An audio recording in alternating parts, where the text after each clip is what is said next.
Yo, what's up? Welcome to Kind of Funny Games Daily for Tuesday, September 15th, 2020. I'm one of your hosts, Blessing Adeoye Jr. Joining me is Imran, the Don Khan. Howdy. Imran, how's it going? It's going okay. I've been stuck in my apartment for a week, and it's the smoke craziness is actually getting worse than the quarantine craziness, because now it's like, oh, I can wear a mask outside, I'll be fine. Here, if I go outside, it just sucks. Yeah. No, it's been such a weird week because last week I had a cough that I think was just a regular cough, but like there are certain moments where I was like, all right, am I coughing because of the smoke? And then like another time where I was like, oh wait, am I coughing because I might have coronavirus? It's such a weird time in the world where that's where our thought process goes, you know? Yeah. No, when the coronavirus thing, like when it first started, every single time I had a cough, I'd be like, oh, that's not good. I don't know what that is. Oh yeah. It just turned out to be like a small cough, and I drank some tea and I'm fine. But who knows? Dude, guys. Who knows? Wait, hold on. Great. Why isn't that working? It doesn't matter. Oh, can they hear you, Kevin? Yeah. What's okay. that supposed to mean? No, I was curious if one was broken. I didn't know if we were just sitting here in silence. No. I tried to turn on the Kevcam. I got a stomach virus this weekend. Oh no. On Friday I was like, man, I don't feel good. I don't feel good. So I just laid down and slept after work the entire time. And then had like 102 fever on Saturday. Oh no! Did you get yourself checked? You know what that is? Yeah. Give me let me get there, bro. Let me get there. All right, get there, Kevin. And like going to the bathroom a whole bunch. You know what I mean? Not a happy story. I was like, oh man, this is something that like this definitely, like it's probably a stomach virus, but it definitely sounds like it could be corona. So on Saturday I had Saturday night, all night I had like terrible cramps. And Sunday we decided, like I decided to actually go to the ER and get everything checked out, and they did a corona thing, but like it was negative for corona, and it's definitely a stomach virus, which is like great. One of my favorite breakfast spots, probably on Thursday. Fucked me over. Oh no, that's not good. But it's just like that fear of like, look, I don't know what's wrong with me. Like I know it's not corona, but it's like two of the symptoms are corona related, like, you know, and it's like, damn, that sucks. Well, it's the worst time ever to get sick. And that's the exact thing. Weirdly, I've gone the longest I think I've ever gone in my life without getting a cold. And I know whenever I do get a cold, it's gonna be that thing of like, oh man, like I know this is probably a cold, but I gotta be protective, right? I gotta be aware. On some good news though, this last weekend, I went back to Popeyes. I went and got the spicy chicken sandwich, the way everybody recommended, as opposed to just the regular chicken sandwich. And I'll say, it was the best chicken sandwich I've ever had. It was incredible. You all were correct. Hands down, the best chicken sandwich I ever had. A spicy chicken sandwich from Popeyes. I've come around on it. I'm sorry, Jollibee, but it was probably like twice as good as the Jollibee chicken sandwich. Oh my if I'm being honest. God, that's insane. It was incredible. Yeah. I was shocked by how much I loved that I've never had the normal one. I never will. It's spicy all the way. Dude, it was something else. Like I was looking at my body, like standing outside of my body. Like it was one of those types of situations. An out-of-body experience, as they call it. What's weird to me is that almost every single menu item on Popeyes is amazing. Chicken tenders I don't care for. I think chicken tenders are great in general. Their chicken tenders, I don't know why, it just doesn't do it for me. Really? I can't remember everything I've had from Popeyes. I think I've had their like wings and like their fried chicken and stuff, but I've also had their biscuits. And I think this is just like a general rule for biscuits in general. Always fire. I've never had a biscuit that I didn't like. They're always dry, but that's the sacrifice you make for a good biscuit. Yeah, I mean, so shout out to that's Popeyes. What you're signing up for. Like if you bite a biscuit and you're like, dry, you're an idiot. You know what I mean? Yeah, no, exactly. Like you exactly. It's like, what do you do? You get the biscuits, mashed potatoes, and gravy. There you go. All right. You get the biscuit in the potatoes. Why do we always go to fast food? This combo right here. Man, what's the show about again? Kind of food games daily? Oh, it's about video games. Let's talk about video games, Imran. Sure. Today's stories include PS5's production slowing, Imran's thoughts on Spelunky 2, that's where I'm putting you on the spot, and more, because this is Kind of Funny Games Daily, each and every weekday at 10 a.m. live, right here on twitch.tv/kindoffunnygames. We run you through the nerdy news you need to know about. If you're watching live, you can correct us when we get stuff wrong. We're going to kindoffunny.com/you're-wrong. If you don't want to watch live, you can watch later on youtube.com/kindoffunnygames, roosterteeth.com, or you can listen later on podcast services around the globe by searching for Kinda Funny Games Daily. To be a part of the show at the patreon.com/kindafunnygames or bronze members or above, get to write in, and silver members or above, get the show ad-free with the exclusive daily post show. Housekeeping, of course, PS Love You XOXO is getting kicked to Wednesday because we're reacting live to that PlayStation 5 showcase at 1 p.m. Pacific time. And then after, our post show will be a special episode of PS Love You XOXO, breaking down our thoughts on everything we just saw. And then on Thursday, we got a few RTX panels that are coming up for RTX at home. First up, Kinda Funny. We still need your sub more than Funhaus. That's gonna be the whole Kinda Funny crew on one call. It's gonna be insane. It's gonna be madness because it's gonna be 8 of us on literally one call drunk? for this RTX I know thing. I'm drinking. Oh, I know I'm buying drinks. Yeah. And that's going to be a problem because right after that panel, I'm going to be on another panel titled The Wonderful World of Games Journalism. That's going to be at 3 p.m. Pacific time. And that's going to feature me along with What's Good Games is Andrea, Rene, and Brittney Brombacher, Easy Allies' Brandon Jones and Daniel Bloodworth, and Inside Gaming's Autumn Farrell, who's moderating and hosting. You can catch those on roosterteeth.com this Thursday. Can I just say, Daniel Bloodworth, I've met him a couple of times. That guy has the most badass name. It sounds like he should be a Castlevania main character. I feel like he has the hair to back it up too. Yes. You know what I mean? 100%. I've never met him. I've never spoken to him, but I'm gonna have mad respect for him when I finally get to a lovely man. See him face to face. Thank you to our Patreon producers, Tom Bach, Muhammad, and Blackjack. Today we're brought to you by QUIP, UPSTART, and DoorDash, but I'll tell you about that later. For now, let's begin with what is and forever will be the Roper Report. It's time for some news. We have 4 stories today. Baker's dozen. Starting with our number 1, can we find a better chicken sandwich than Popeye spicy chicken sandwich? I'm just kidding. It's so good. It's so good, Kevin. Can we actually do I that? don't know. I want to do that. Would we want to? You know what I mean? Would we want to? We got to find a way to do like audience submissions for who they think is better. I bet Little Luca probably has a better chicken sandwich. I've not heard of Little Luca. You've not? Oh, okay. I feel like it shouldn't count if it's like not a fast food place. Like, okay, yeah, I can believe that. Is this like a Bay Area thing? Yeah, Little Luca is like a South City thing that like everyone raves about, and it's fine. It's great. It's so much sandwich for so little price. Let's get this going. We're gonna figure out how to do this because I want to do like the chicken sandwich face off. That very much sounds like a KFEF bit, and I'm sure they've done it at a certain point. But I'm taking it over. We're taking it back. We're reclaiming it. Our real story number 1: Sony reportedly has cut launch window PS5 production by 4 million. This is from Adam Bankhurst at IGN. Sony has reportedly cut its estimated PS5 production for its fiscal year by 4 million units, bringing the new total to around 11 million, following quote production issues with its custom designed system on chip for the new console end quote. As reported by Bloomberg, Sony has boosted orders with suppliers in, quote, anticipation of heightened demand for gaming in the holiday season and beyond, as people spend more time at home due to coronavirus. However, these manufacturing issues are causing production yields as low as 50% for its system on chip, which have hindered its ability to produce as many PS5s as planned. Bloomberg sources did mention that yields have been, quote, gradually improving, but they have yet to reach a stable level. Sony shares dropped by as much as 3.5% following this news, which is its biggest intraday drop since August.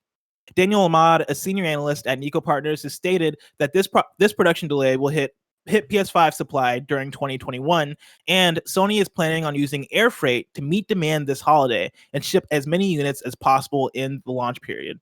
Ahmad notes that production yield issues will always exist, especially at the beginning of a console launch, though this does seem more severe than expected. Imran, what do you take from this? Not unexpected. I think it was a thing that everyone predicted was going to happen in March when the COVID thing really started kicking off. It was like, okay, yeah, these consoles are all being assembled in China, and Sony is specifically one of the companies that did not. So when the Chinese embargo started happening, Nintendo and Microsoft both moved a lot of their production out of China because they worried about what that was going to actually entail. Sony did not. Sony kept a lot of their production still in China. So when that started happening, the COVID thing, whether it's related or not, or it could just be like a thing that happens at console launches, who knows? Mm-hmm. But it does seem to be more of a problem for them in this case, that yield is causing a 4 million unit hit. I still think when Sony did that thing last month of, hey, be one of the first to pre-order the PS5, I started to get the feeling they were going to cut the numbers soon. So I'm not shocked that they're doing it now. Yeah, this seems to be very much part of the push and pull that they've been doing, because like earlier in the year, I remember there were reports of, oh yeah, they're working on getting out 7 million, 8 million, I think somewhere around that number, PS5 units, and then they upped it by a lot because they expected, because of coronavirus, right, and increased software sales, increased people playing games in general, and probably increased sales in hardware, or their expected increased sales in hardware. They boosted those numbers by a lot. This seems like just this seems to be a kind of a result of that, mixed with the manufacturing issues that come with coronavirus and everybody working from home and what that situation entails. And so like this doesn't necessarily seem like a dire situation, but this does feed back into the case of consoles are going to sell out. Like we're not going to have an abundance of consoles next year. And so if you want one right now, like maybe be aware and get one. Are you buying a console at launch, out of curiosity? Like, let's say work or considerations are not a big thing. Just in general? Yeah, I plan to, right? Like I mean, I want to get the PS5 in general, like to do my job. But aside from that, I mean, heck yeah, I do. But like aside from that, I do want to get an Xbox Series S, right? And that'll probably be on my own accord, right? Like I don't necessarily need an Xbox Series S, but I feel like it'd be nice to have one. I don't know. Especially with my Xbox One X to pair up with that.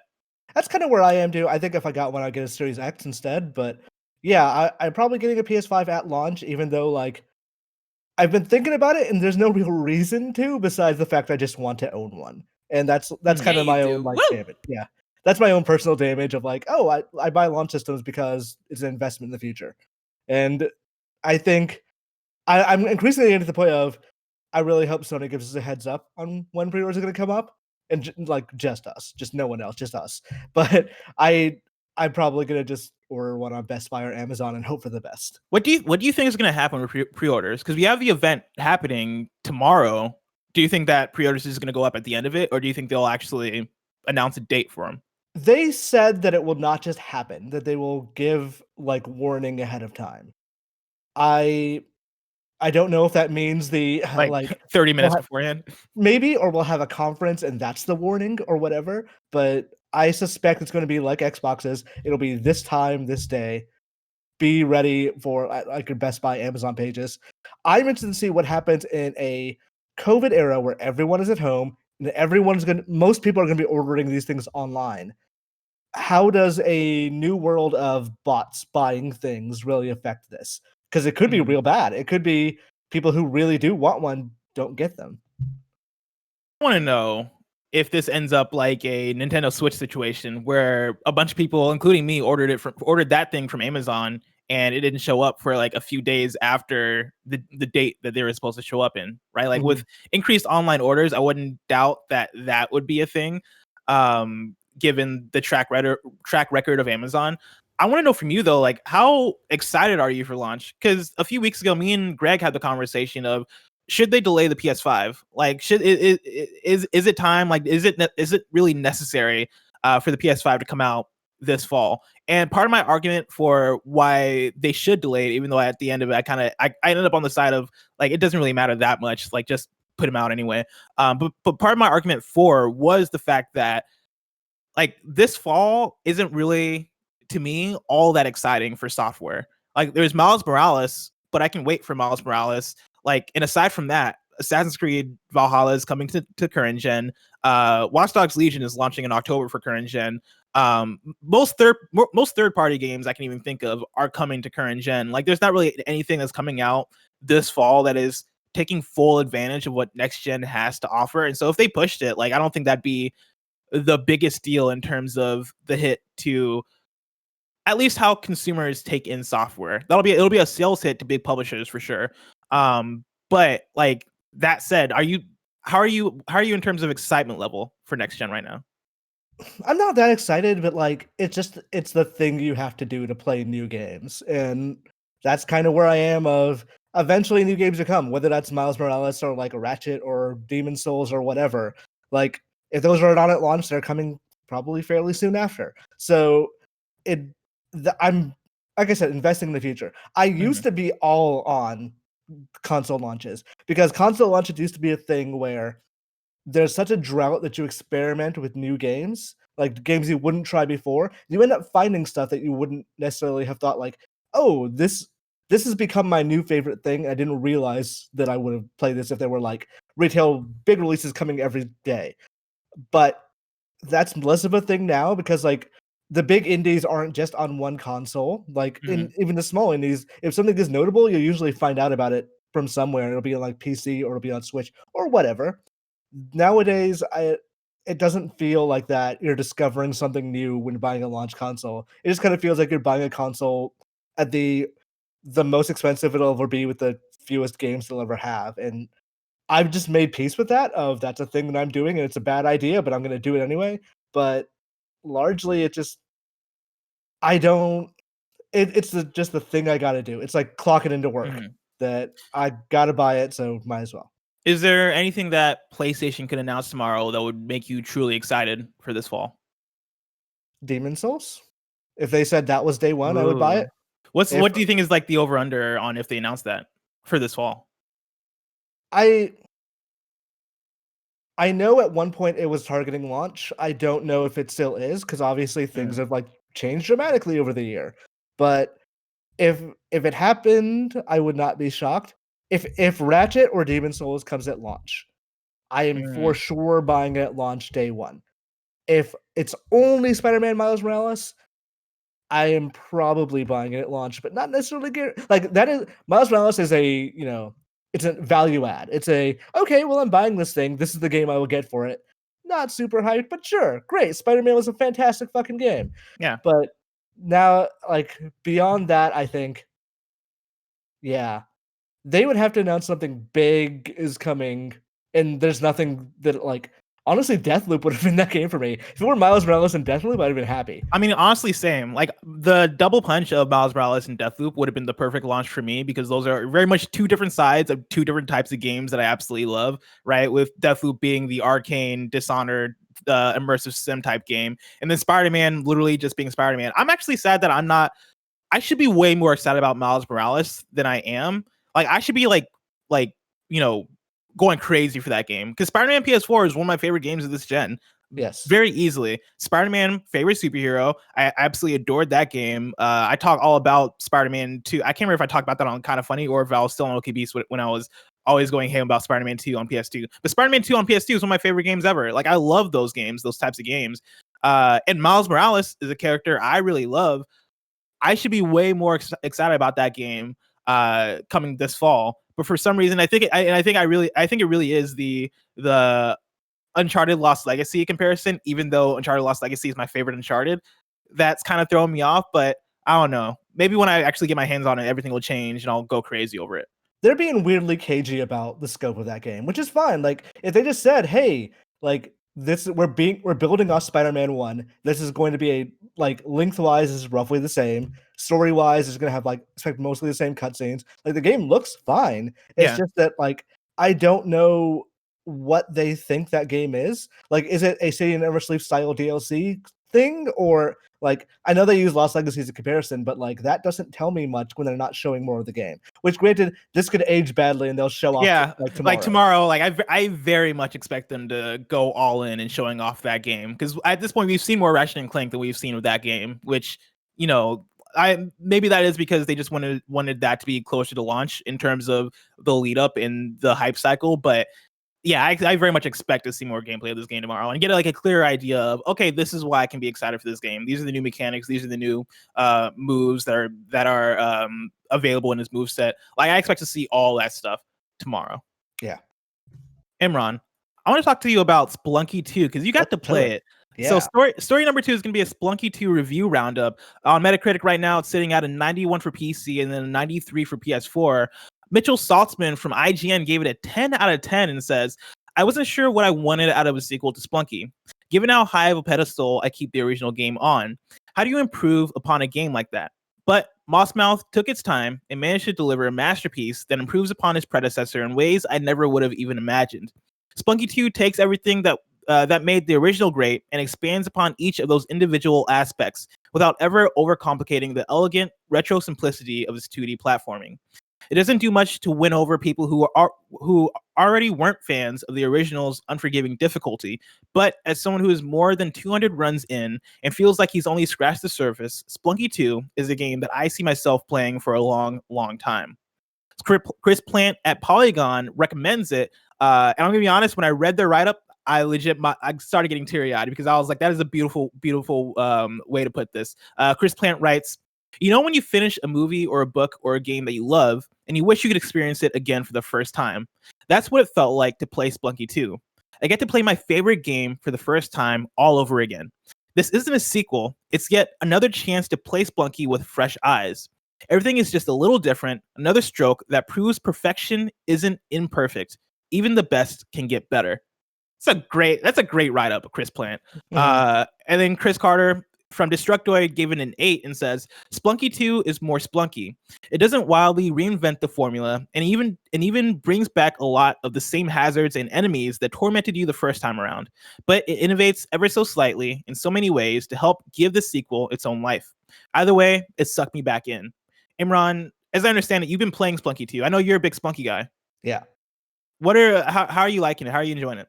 So I called Spelunky 1 a perfect video game, and I think Chris Plant also does the same thing, and he did it in his review.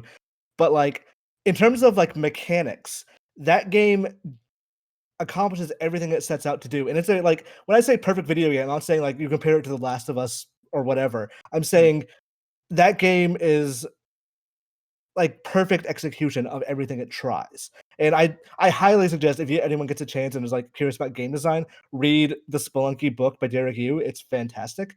But that game could not have been improved upon really without like maybe bloating it or too much. And I was so afraid of Spelunky 2. I was excited for it, but I was afraid they were just going to do too much. And they ride the line perfectly of exactly doing enough while still keeping it familiar. It's a little too familiar at some points. Like the first area is exactly the same with like some new hazards here and there, but like that's fine. I'm going to be playing this game for 200, 300 hours.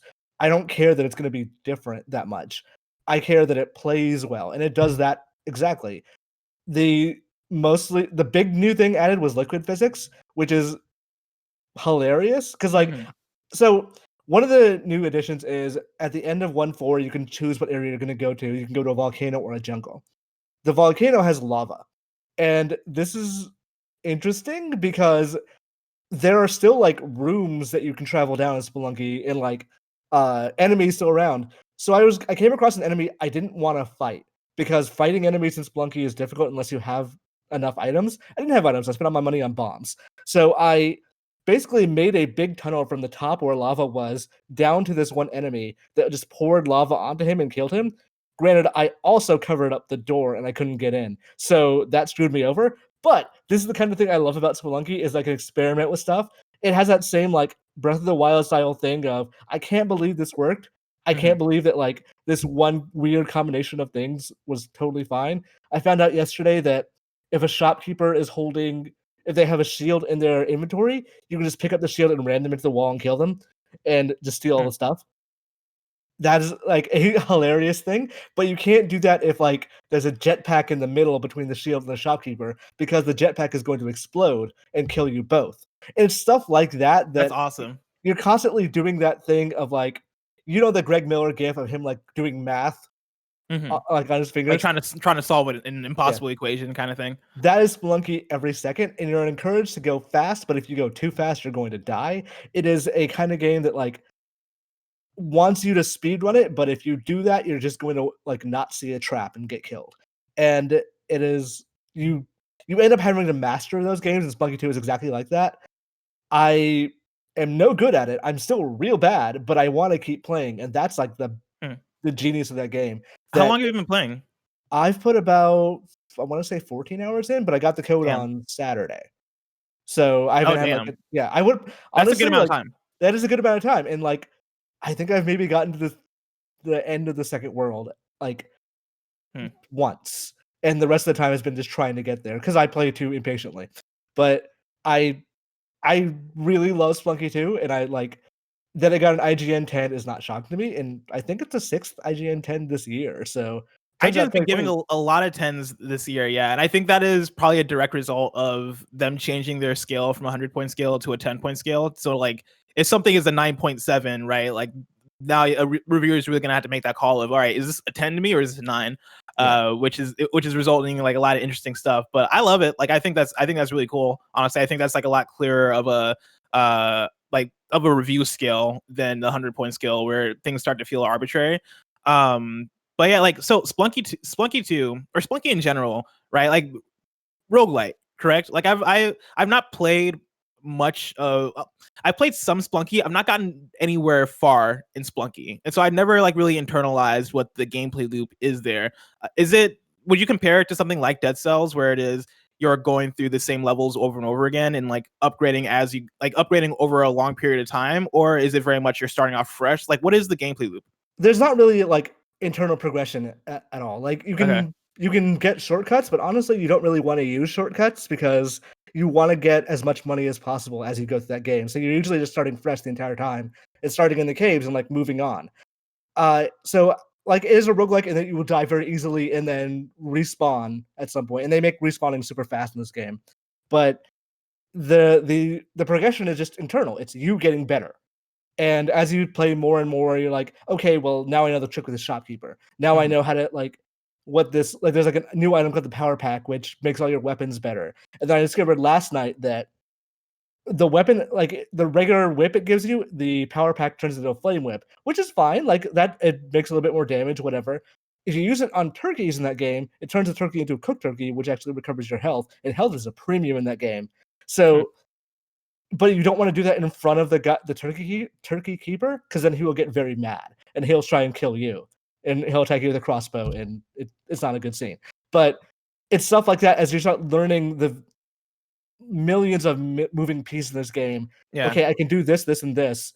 What do I need to do to make sure this thing works out? Like my favorite like small example of that is if you take the golden idol out of his place in Spelunky 1, it would drop a boulder and the boulder would like roll through the level and like maybe open up paths or whatever. In this game, it just drops a big rock on you, like just in a small place. So if you can do it pretty easily, like taking it out and doing whatever, but it's still a risk and it maybe not worth it. And there's also like one jar per level that just summons a ghost. But if you throw that jar at an enemy, it curses the enemy. So if you throw it at, say, the turkey keeper, it curses him. So within like a minute or two, he'll die. So these are all like interesting things to like keep in mind in this game, and I love it so much. Is this what you wanted out of Spelunky 2? Because the thing that I see that all these reviews have in common is that people are basically like, yeah, this is more Spelunky with like slight differences that make it better. Is this what you wanted, or would you have wanted something that felt completely different?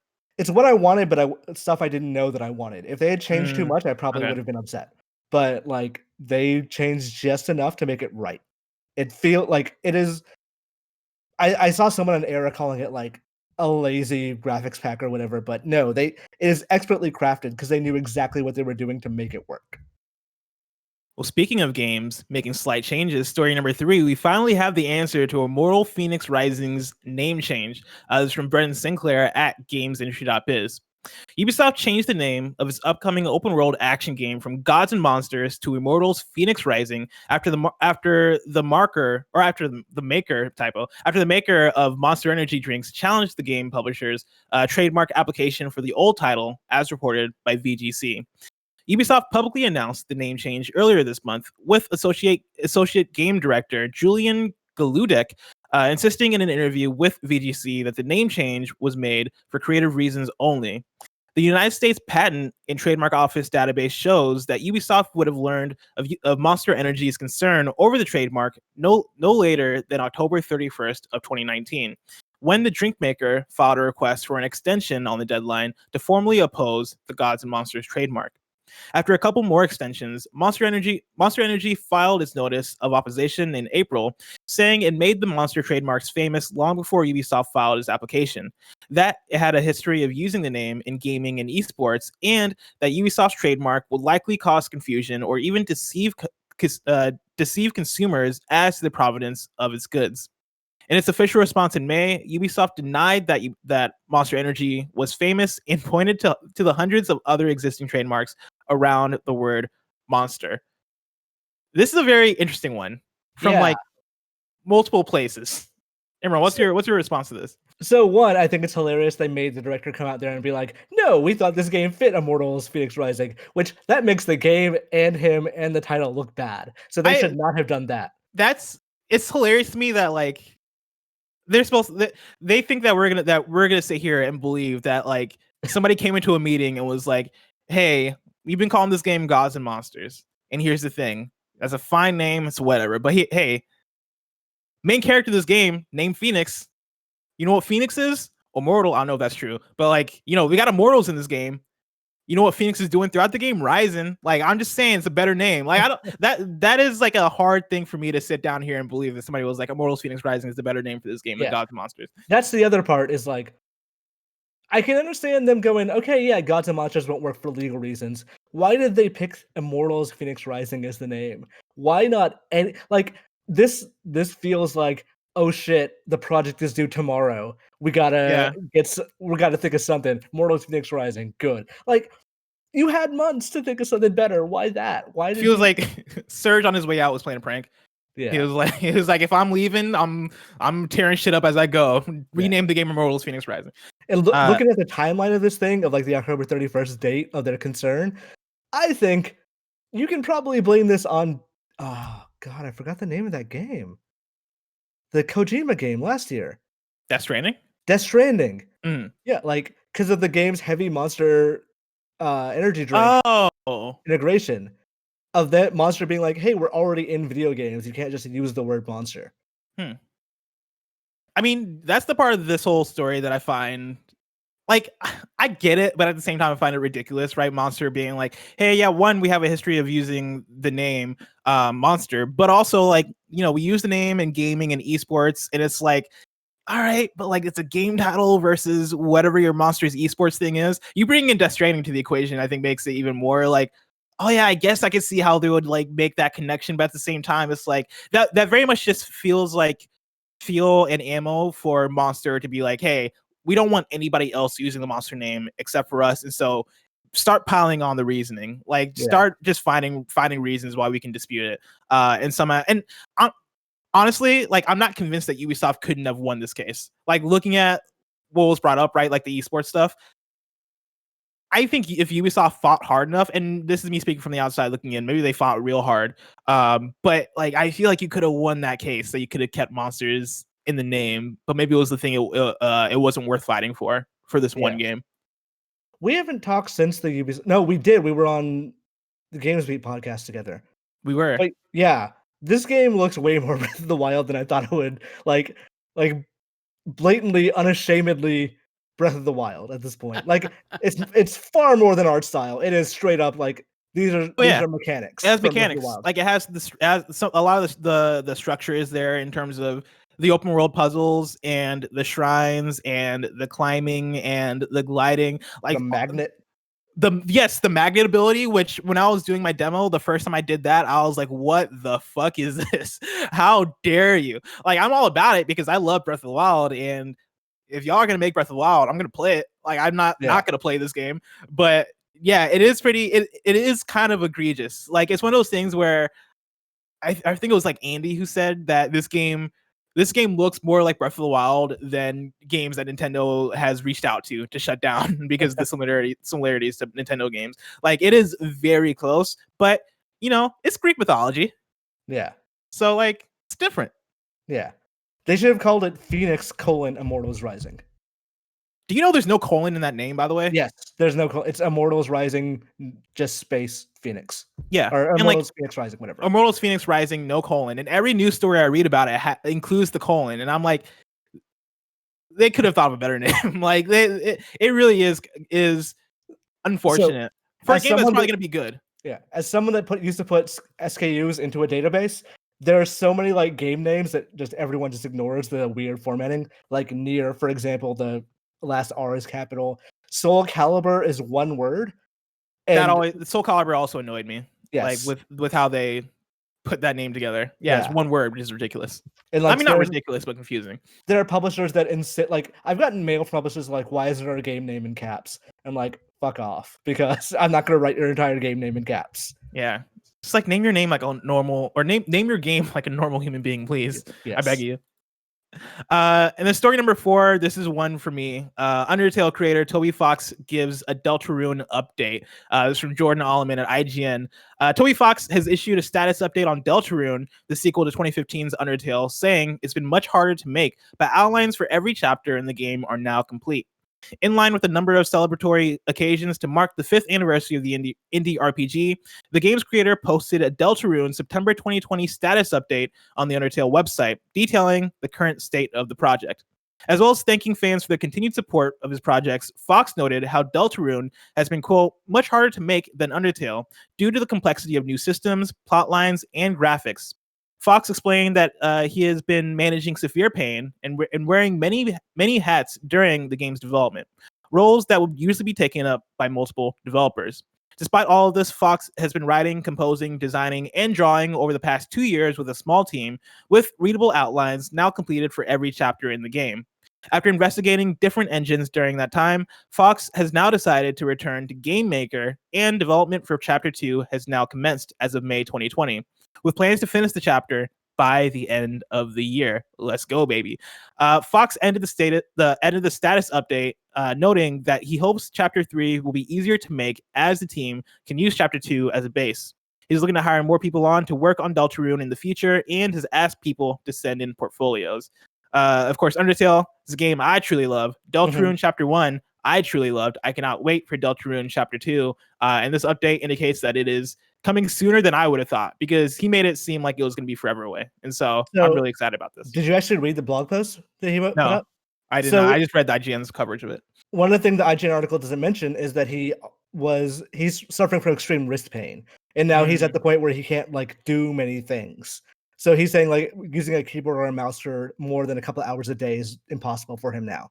Oh, damn. So that is, I think, the thing that makes me think this is not going to come anytime soon, because he is looking to hire new people, but he still has all those roles as like the like main, he doesn't just program, he also like does the music, which is going to be like, you're playing piano, you're creating music with that, right? That like if you're having wrist pain and that's affecting your productivity, then for him, as someone who has his hands in all the different facets of this game, that's gonna be a hindrance, and that's pretty unfortunate.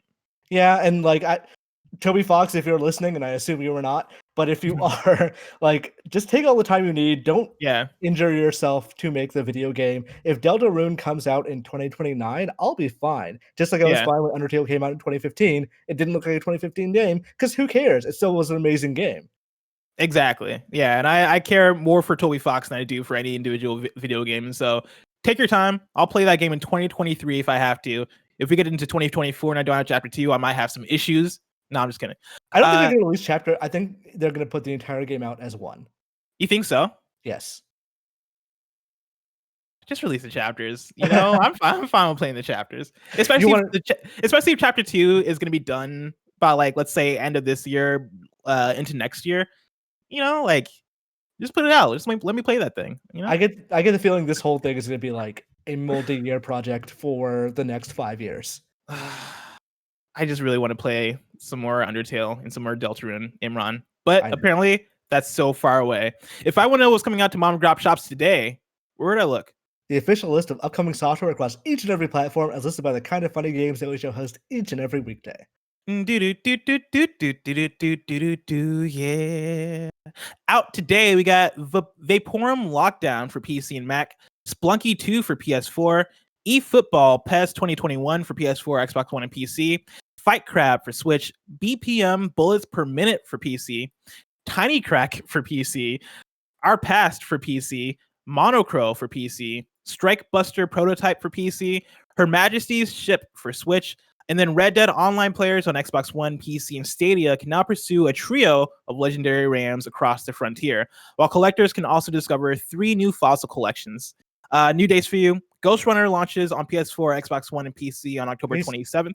Have you seen a trailer for that? Because I saw Patrick Klepek was tweeting about it today, so I watched the trailer. That game looks amazing. Really? Like, I insist that you after the show. Have you seen previous trailers for it? No, this is the first time I've heard of the game. Oh no, Ghost Runner's sick. Yeah, no, I've seen like they've been promoting that game over like the last, I want to say, year or so. And yeah, like when I first saw it, I was like, this game looks incredible. It is basically like a fast-paced Mirror's Edge meets like Katana Zero type thing. Yeah, I'm all about it. I cannot wait for it. yeah, real excited. And then Rocket League will go free to play on September 23rd. Amnesia Rebirth is launching on October 20th for PS4 and PC. Don't Nod's Twin Mirror is coming out on December 1st on Xbox, PS4, and Epic Game Store, which I'm really excited about. Very much looking forward to Twin Mirror. Ginga Force is coming to PS4 and Steam on September 24th. The Uncertain launches October 8th for PC, and then Paper Beast Folded Edition with no virtual reality, I guess, is coming to PC on October 20th. Now it is time for reader mail. You can write into patreon.com/kindoffunnygames, where you can get the show ad free. And speaking of ads, this episode of Kind of Funny Games Daily is brought to you by QUIP. When's the last time you got rewarded for brushing your teeth? With QUIP's new smart electric toothbrush, good habits can earn you great perks, like free products, gift cards, and more. You've probably heard us talk about QUIP a million times, but this is something brand new that rewards you and your mouth. The QUIP Smart Brush for adults and kids connects to the QUIP app with Bluetooth. With that, you can track when and how well you brush, get tips and coaching to improve your habits, earn points for daily brushing and bonus points for completing challenges like streaks, and redeem for rewards like free products, gift cards, and discounts from QUIP and their partners. Already have QUIP? Upgrade it with a smart motor and keep the features you know and love, like the sensitive sonic vibrations and 2-minute timer with 30-second pulses for a guided clean. Beyond the brush, QUIP has everything you need to build a complete routine. Floss that expands to clean and comes in a refillable dispenser to reduce waste. And an eco-friendly solar battery charger to power your QUIP with sunshine. Join over 5 million mouths who use QUIP and save hundreds compared to other Bluetooth brushes when you get a QUIP Smart Brush for just $45. Start getting rewards for brushing your teeth today and go to getquip.com/games right now to get your first refill free. That's your first refill free at getquip.com/games, spelled GETQUIP.com/games. QUIP, better oral health made simple and rewarding. We're also brought to you by Upstart. During these economically turbulent times, everyone is looking for a way to feel more financially secure. So if you're still needlessly throwing money every month at high interest credit card debt, it's time you checked out Upstart, the revolutionary online lending platform that knows you're more than just your credit score. Now is the time to find out how low your Upstart rate can be to help pay off high interest credit card debt. Unlike other lenders, Upstart can reward you based on your education and job history in the form of a smarter rate. You don't need a degree or diploma to apply, though. Upstart lets you skip going to the bank because it's completely online. They offer loans from $1,000 to $50,000, so you can consolidate your debt into one easy fixed rate payment. Upstart makes it fast and simple to check your rate. Since it's just a soft pull, it won't affect your credit score. The hard pull happens if you accept your rate and proceed with your application. The best part, if the loan is approved and accepted, most people get their funds the very next business day. Over 400,000 people have used Upstart to pay off credit cards or meet their financial goals. Free yourself from the burden of high interest credit card debt and get back to using your money your way with Upstart. See why Upstart has a 4.9 out of 5 rating on Trustpilot, and hurry up to upstart.com/kfgames to find out how low your Upstart rate can be. Checking your rate only takes a few minutes. That's upstart.com/kfgames. Your loan amount will be determined based on your credit, income, and certain other information provided in your loan application. Not all applicants will qualify for the full amount. That's upstart.com/kfgames. Lastly, we're brought to you by DoorDash. Between never-ending laundry cycles and incoming emails, you've got plenty on your to-do list. Give yourself one less thing to worry about and let DoorDash take care of your next meal. DoorDash is the app that brings you the food you're craving right now, right to your door. Ordering is easy. Open the DoorDash app, choose what you want to eat, and your food will be left safely outside your door with the new contactless delivery drop-off setting. With over 300,000 partners in the US, Puerto Rico, Canada, and Australia, you can support your local go-tos or choose from your favorite national restaurants like Chipotle, Wendy's, and the Cheesecake Factory. Many of your favorite local restaurants are still open for delivery. Just open the DoorDash app, select your favorite local restaurant, and your food will be left at your door. DoorDash deliveries are now contactless to keep the communities that they operate in safe. Right now, our listeners can get $5 off and 0 delivery fees on their first order of $15 or more when you download the DoorDash app and enter code GAMES. That's $5 off your order and 0 delivery fees on your first order when you download the DoorDash app in the App Store and enter code GAMES. Don't forget, that's code GAMES for $5 off your first order with DoorDash. Imran Khan. Hello. I got a question here from the Nano Biologist, who wrote into patreon.com/kindoffunnygames and asks, hi, Blessed and Imran. So we've seen the boxes for the Xbox Series X and S. There's a clear differentiation between the two, and it's clearly stated what each does. In your experience, in opinion, do these two different boxes clearly tell the quote unquote uninformed grandma/casual shopper what exactly their child or relative is asking for? Can we finally put to rest the idea that people will walk into a store this November and buy the wrong box when there are so many banners, posters, and now flags like with the PS5 and retail workers who want to be sure to sell the customer what exactly they need and not royally piss off their customers? What steps do you think need to be taken to put the nail in that coffin and ensure that people will buy what they actually want with purchasing options they want, or ensure that people will buy what they actually want with the purchasing option they want this winter? Thanks, the Nano Biologist. Imran, how do you feel about like the casual/grandma shopper theory? So I've worked retail for many years. I worked in like a Best Buy specifically. People aren't that confused when they get it explained to them. The problem is going to be when the associates don't know, which is possible. People get trained, but if you're not deep into it, maybe you don't understand all this stuff. I had to be trained on like how a lot of things worked before I was able to sell them. But I don't think it's going to be that big an issue. I think most people are going to be like, hey, grandma, I want the more expensive one, not the cheaper one. Or they don't really have a preference as long as it has, like, pulling an example out of my ass, GTA 6. Like, as long as they bring that home, it doesn't matter if it's the 4K one or the 1080p one, honestly. But I think if you're going to have people selling, like, the subscription plan with this, they're going to have to be trained and educated and all that jazz. So it's not going to be a huge concern at the end of the day. I don't think there's going to be that many people coming in confused about which between the X and the S. That said, I could see them being confused between the Xbox One S and the Xbox Series S. That is the more confusing problem for like retail or people buying things, which is probably why they ended up cutting off the Xbox One X at some point. Because like that's you can barely find that in stores now. It depends on how long Microsoft keeps that thing in stores. I don't know at this point what their long-term business strategy is, and if that does still include last generation transitions, but it could be a little confusing here. And I think it will have to be like up to the associates to help explain, or up to the person who's asking for it to explain to their relative. Because the reason people like the go-to example of this stuff is the Wii and the Wii U, but people didn't walk home with the wrong system in those days. They didn't buy the Wii U because they thought it was an accessory. It just based on like the name confusion made it so they didn't buy the thing. What would happen here in the worst case scenario is they would buy the thing, but it wouldn't be the right one, at which point they'd come back for an exchange or whatever. I think Microsoft is probably fine. I don't think that number is going to like be statistically significant, but it could still happen to somebody.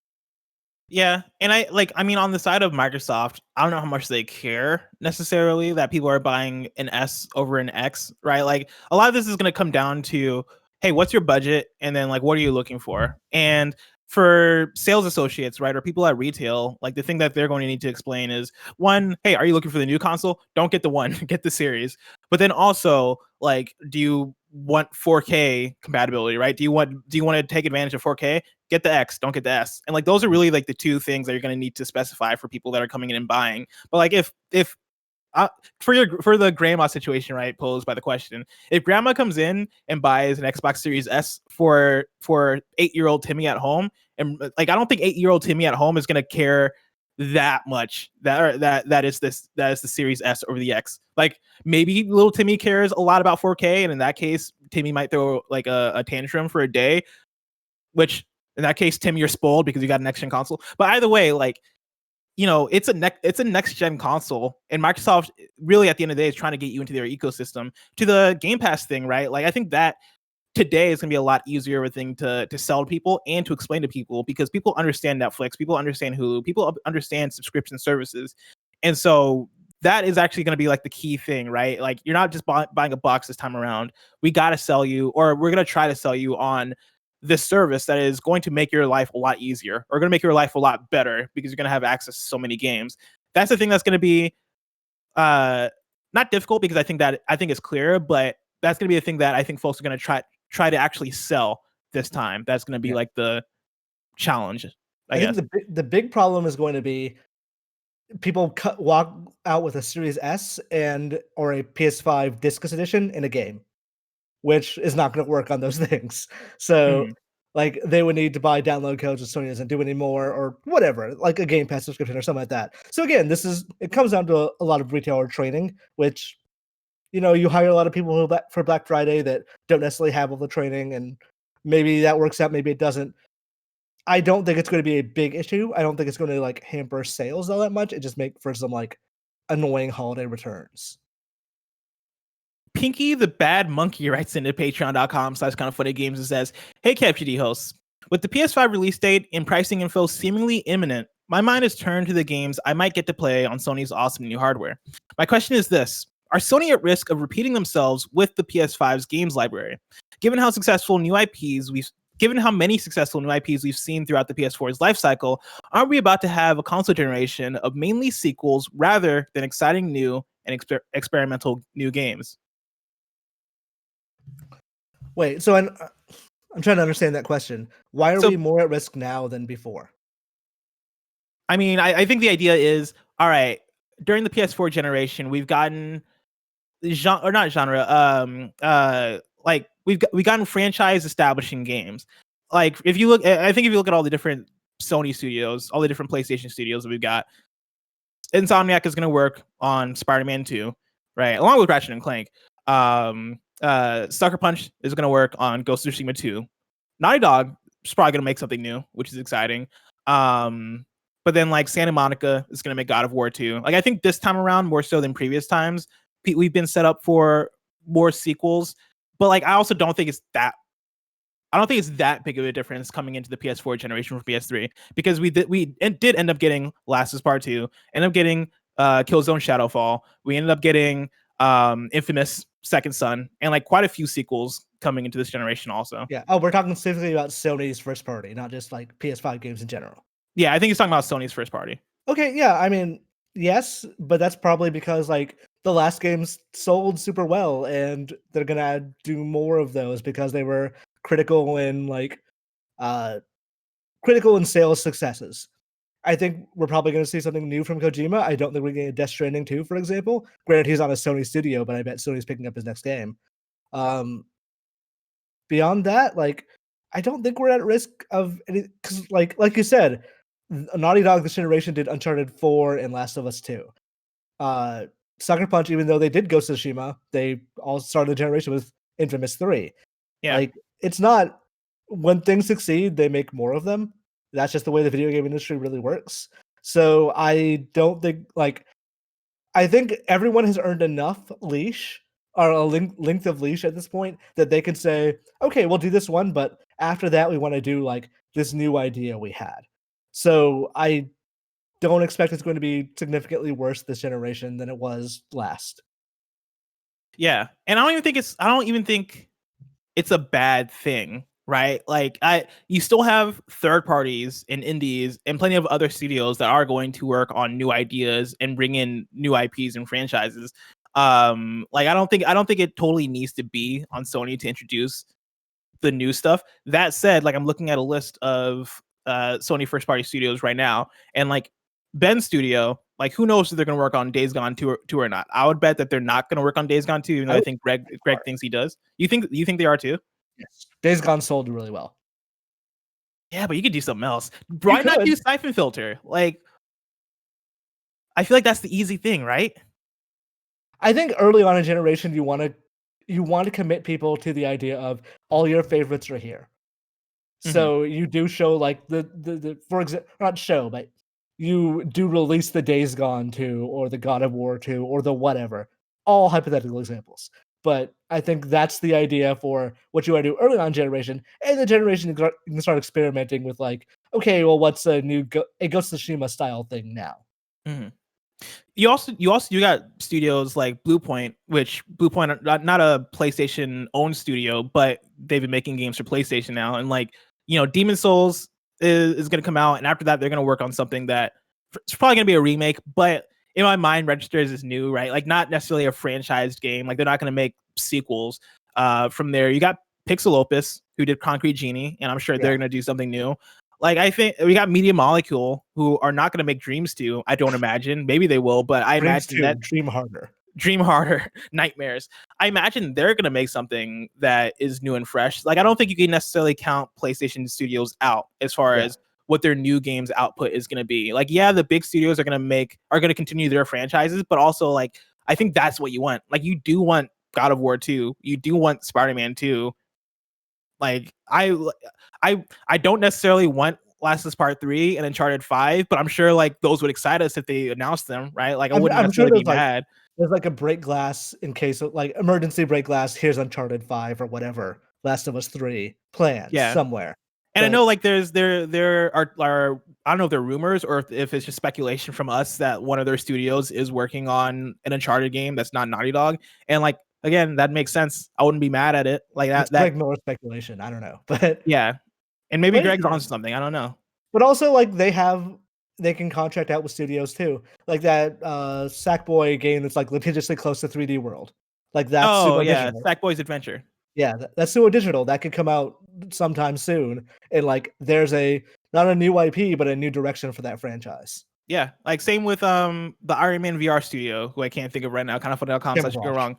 Camouflage, thank you. Yeah, like I think you're going to see a lot of cases like that. If you remember back to the PlayStation 5 showcase we got in June, there are plenty of games there that were from smaller studios. I could never remember their name when I think of them. Resogun, that studio. Now it just completely sent my mind. Every single time, but they had a game that they announced at the PS5 showcase, and like they're tied to PlayStation in a way, right? Like they've been releasing PlayStation games pretty much this whole generation, and like they're going to continue to do that. And so you're going to see a lot of new games come out for PlayStation, first party or not. Yeah. Why can't I remember the name? It's right there. Yes. It's Housemarque. Housemarque. Thank you. Yes. God, it's always right there, and like the name is just unique enough that I can never put it together. Housemarque. Now it's time to squad up. I got a squad up success story from the Nano Biologist, who writes in and says, "Hi, best friends. Last Friday, my squad up was read regarding my charity flight sim stream. You guys showed up big time, breaking my charity record. We raised $400 for the California Fire Foundation. I can't thank each and every one of you enough for donating and contributing. We spent a long time flying around SF where the smoke was fully realized via Microsoft Flight Sim's real-time weather rendering. The donation link is still open if anyone would like to contribute and help those who are still battling the wildfires." Nanobiologist shared a link, and the link is kind of long, and so I'm going to read the link, but I'm also going to just direct you to Nanobiologist's Twitter, because I'm sure he's probably tweeting about it or putting it in his bio if he's thinking about it. Oh, is it in the... Okay, you can check out the description also. But the link is donate.tiltify.com/@the nanobiologist, spelled like it sounds, /nanos-marksoft-flight-sim-charity-event. If you don't want to memorize all that, go to the description, copy the link, or go to Nanobiologist's Twitter @the_nanobiologist to find that info if you want to donate. Now it's time for kindoffunny.com/you're wrong, where you write in and let us know what we got wrong as we got it wrong. A lot of people are correcting with the Housemarque, so I appreciate that. People are writing in with sandwich recommendations, which I appreciate, but that's not necessarily what kindoffunny.com/you're wrong is for. Yeah. And so I might put out like some kind of form for that. Yeah, we need a sandwich like recommendation show that we could... Honestly, like we should do that as an actual event. Like let's just get all the sandwiches, just eat them.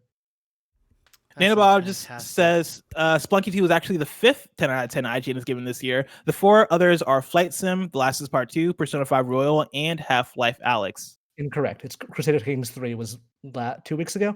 There you go. You're wrong, Nano Biologist. You're wrong. Yeah, Crusader Kings 3 did get a 10 out of 10. Bam. Got him, bitch. You know what I mean? Woo! This guy.